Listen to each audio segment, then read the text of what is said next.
நான் தலைவாசல். நான் இன்னைக்கு 17 வருஷமா போயிட்டுருக்கேன். அப்பல்லாம் வந்து எல்லாம் கோயிலுக்கு போறாங்கன்னு மட்டும் தான் தெரியும்.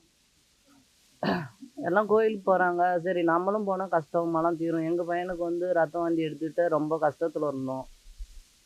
சரி நம்ப யாருமே நம்மளுக்கு சொந்த பந்தம் யாருமே கை குடுக்கல. நம்ப கடவுள கும்பிடலான்னு சொல்லி நம்ம ஆத்தா கோயிலுக்கு எனக்கு கடைசியில மூச்சு இருக்கிற வரைக்கும் உங்க கோயிலுக்கு வரேன். என் குடும்பத்துல எந்த கஷ்டத்தையும் குடுக்கக்கூடாதுன்னு வேண்டியிருந்தேன். இன்னமும் என் பையனுக்கு ரத்த வாந்தின்னா இருதயத்துல பிரச்சனை இருந்தது. அது சரியாகி இப்ப என் பையன் நல்லாவே இருக்கான். 2 பசங்களும் நல்லாவே இருக்காங்க. பேர பிள்ளைங்களோட நல்லா தான் இருக்கேன். எனக்கு நெறைய பிரச்சனை வந்துச்சு. நெறைய பிரச்சனையில இருந்தும் நான் மீண்டும் நெறையா வந்திருக்கேன். எங்க கணவர் இறந்தாரு, மாமனார், மாமியார் இருந்தாங்க, அம்மா இறந்துட்டாங்க. எல்லா பிரச்சனையிலும் இருந்து நான் சோர்ந்து போயிட்டேன். நம்மளுக்கு யாரும் இல்ல அப்படிங்கிற ஒரு த குற்ற உணர்ச்சியோட இருக்கும்போதெல்லாம் எனக்கு தாய் தான் எனக்கு கை குடுத்து, "உனக்கு பிள்ளைங்க இருக்கு. அதுக்கோசரம் நீ வாழ்ந்து தான் ஆகணுங்கிற" மாரி எனக்கு ஒரு நம்பிக்கை குடுத்தாங்க.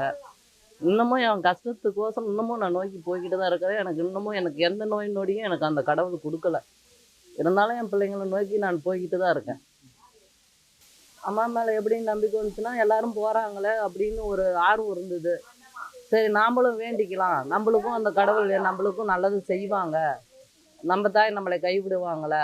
எவ்வளோதான் நம்ம தப்பு செஞ்சிருந்தாலும் தாய்ங்கிறவங்க மன்னிக்க தானே செய்வாங்கன்னு சொல்லி, நாங்க அம்மாவ நோக்கி போனோம். வேணா நான் என் பிள்ளைங்களுக்கோசரம் எதெல்லாம் நான் வேண்டிக்கிட்டேனோ, அதெல்லாம் எனக்கு செய்து குடுத்தாங்க.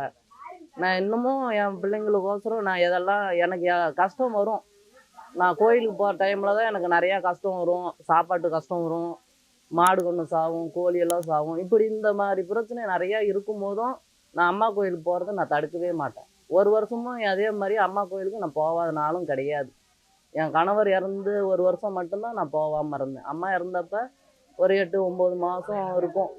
அப்போ கூட கோயிலுக்கு போகலாமான்னு கேட்டது கூட தாய் கோயிலுக்கு போகலாம் அப்படின்னு சொல்லவும் நான் போனேன். எனக்கு இன்னமும் அவங்களோட நம்பிக்கை எனக்கு இருக்குது. என் மூச்சு இருக்கிற வரைக்கும் போவேன். அவங்க எவ்வளோ கஷ்டத்தை எனக்கு சோதிச்சு பார்த்தாலும் நான் போவேன். யார் எதை சொன்னாலும் கேட்க மாட்டேன். ஏதாவது ஒரு வழியில் நான் போவேன். ஏன்னா எனக்கு இன்ன வரைக்கும் எனக்கு நோய் நொடி கொடுக்காம என் பிள்ளைங்களுக்கு நான் சம்பாரித்து கொடுக்கணுங்கிற அளவுக்கு எனக்கு தெம்பு கொடுக்குறாங்க.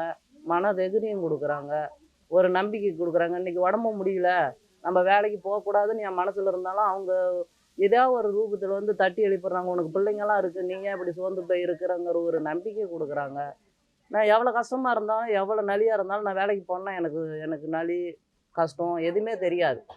அங்கே போனேன்னா நான் சுறுசுறுப்பாகிடுவேன். எனக்கு ஏன்னா அந்த அம்மாவோட நம்பிக்கை. நான் என்றைக்குமே காலையில் அம்மாவை வணங்கிட்டு தான் போவேன். அப்படி இருக்கும்போது அவங்க எனக்கு நம்பிக்கையே கொடுக்குறாங்க. ஓம் சக்திக்கு வணக்கம். எங்கள் வீட்லேயும் கஷ்டமாக இருக்குது. அந்த கஷ்டத்தெல்லாம் தீர்க்கணும். பிள்ளைங்களுக்கெல்லாம் நிறைய நோவு வந்து அதிலேருந்து ஏதோ இந்த ஆயா நம்பிக்கைனால உயிர் பொழைச்சி வந்திருக்கோம். எங்கள் கஷ்டத்தை தீர்க்கணும். அதுக்காக நாங்கள் கோயிலுக்கு வரணும்னு வரோம். மாலை போட்டுக்கிட்டு இருக்கோம். ஒரு பையன் ரொம்ப கஷ்டப்படுத்துகிறான். 3 பிள்ளைங்க இருக்குது. பிள்ளைங்கள வச்சுக்கிட்டு தண்ணி போட்டுக்கிட்டு ரொம்ப கஷ்டப்படுறான். அவனை கூடிய சீக்கிரம் அவனை திருத்தி அவன் குடும்பத்தை வாழ வைக்கணும். குடும்பமே பிரியிற நிலமையில ஓடிக்கிட்டு இருக்கு. அதை வந்து நல்லபடியாக காப்பாற்றி கொடுக்கணும். அது மட்டும்தான் வேண்டிக்கிறோம். மறுபடியும் மற்றபடி பணம் காசு ஏதோ சோத்துக்கு இல்லைங்காமல் சாப்பிட்றோம். கடை வச்சுருக்கோம். இந்த கடை கொஞ்சம் இப்போ வியாபாரம் மட்டும் இருக்குது. இந்த வியாபாரம் கொஞ்சம் நல்லா ஆகணும். அது வரைக்கும் நம்ம வரலாமேன்ட்டு நான் 5 வருஷமாக தான் போகிறேன். சும்மாலாம் இடையில போயிருக்கேன். அதெல்லாம் இல்லை. இப்போ மாலை போட்டுக்கிட்டு 5 வருஷமாக தான் போகிறேன். ஆயா காலில் போய் விழுந்தா உயிரைனாலும் காப்பாற்றி கொடுப்பா அப்படிங்கிற உயிருக்காக தான் வரேன். பெரிய பெரிய கஷ்டம்லாம் வந்துச்சு. எங்கள் பையனுக்கெல்லாம் கிட்னி பிரச்சனை வந்துச்சு. 20 லட்சம் மட்டும் செலவு பண்ணி பிள்ளைய காப்பாற்றினேன். ஒருத்தன் கால் ஒடிஞ்சிருந்தான், அவனை காப்பாற்றினேன். இப்போ தண்ணி போட்டுக்கிட்டு சொன்ன பேச்சு கேட்க மாட்டேங்குது. 3 பிள்ளைங்க இருக்குது அவனுக்கு. இந்த பிள்ளைங்களுக்காகனாலும் ஆயா காப்பாற்றி கொடுக்கணும். அவங்கள குடும்பங்களையாவது பார்த்துக்கணும். அது ஒன்று தான் இப்போ மெயினாக. குடும்பங்களையாவது பார்த்துக்கணும். எனக்கு நம்பிக்கை இருந்ததுனால தான் எப்படி திருத்தலைனாலும் ஆயா காலில் விழுவணுங்கிற ஒரு நம்பிக்கையில் தான் வரேன். ஆயா தான் முக்கியம் அப்படின்ட்டு இங்கேயும் வருவேன். சமயபுரத்துக்கும் போவேன். சும்மா நாளையில் இடையிலையும் போய் பார்த்துருக்கோம். ஆனால் இப்போ அவங்க சொன்ன மாதிரி இடையில போக முடியாத சூழ்நிலையில் போக முடியல இருந்துக்குவோம்.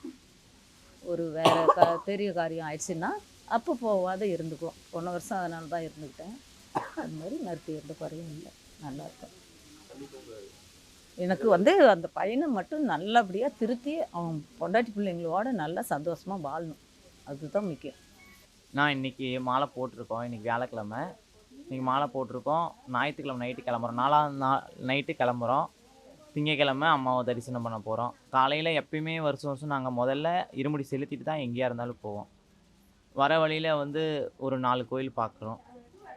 இங்கே ஒரு 5 பஸ்ஸு இங்கேருந்து கிளம்புறோம் நாங்கள். ஞாயிற்றுக்கிழமை நைட்டு 5 பஸ்ஸு கிளம்புது. மருவத்தூரில் காலையில் எப்படி ஒரு 4 மணிக்கு போய் இருமுடி செலுத்திடுவோம். நாங்கள் மன்றம் வச்சுருக்கிறதுனால நாங்கள் கொஞ்சம் உள்ளார சீக்கிரமாக போகிறதுக்கு கொஞ்சம் வாய்ப்பு இருக்குது. போய் செலுத்திட்டு அதுக்கப்புறம் வந்தவாசி காளி கோயில் பார்க்குறோம். தென்னாங்கூர் பாண்டுரங்க பெருமாள் அந்த கோயில் பார்க்குறோம். அப்புறம் ஆதி திருவரங்கம் பார்க்குறோம். மேல்மலையனூர் பார்த்துட்டு நைட்டு வீட்டுக்கு வந்துடும். திங்கக்கிழமை நைட்டு ஒரு 12-1 மணிக்கெலாம் வீட்டுக்கு வந்துடும். ஆனால் நாங்கள் எப்பயுமே எல்லா கோயிலையும் என்ன பண்ணுவாங்க, தக்காளி சாப்பாடு அந்தமாரி போட்டு அமுச்சு விட்ருவாங்க. நாங்கள் எப்பயுமே வடை பாயசத்தோடு தான் சாப்பாடு போடுவோம். இந்த வருஷம் கொஞ்சம் கம்மியாக போட்டிருக்கோம். இந்த வருஷம் சாப்பாடு போட்டு சாப்பாடு, சாம்பார், ரசம், பொரியலோடு நிறுத்தியிருக்கோம். அன்னதானத்தில் எந்த குறையும் வரக்கூடாது யாருக்கும். அதுதான் மெயின்.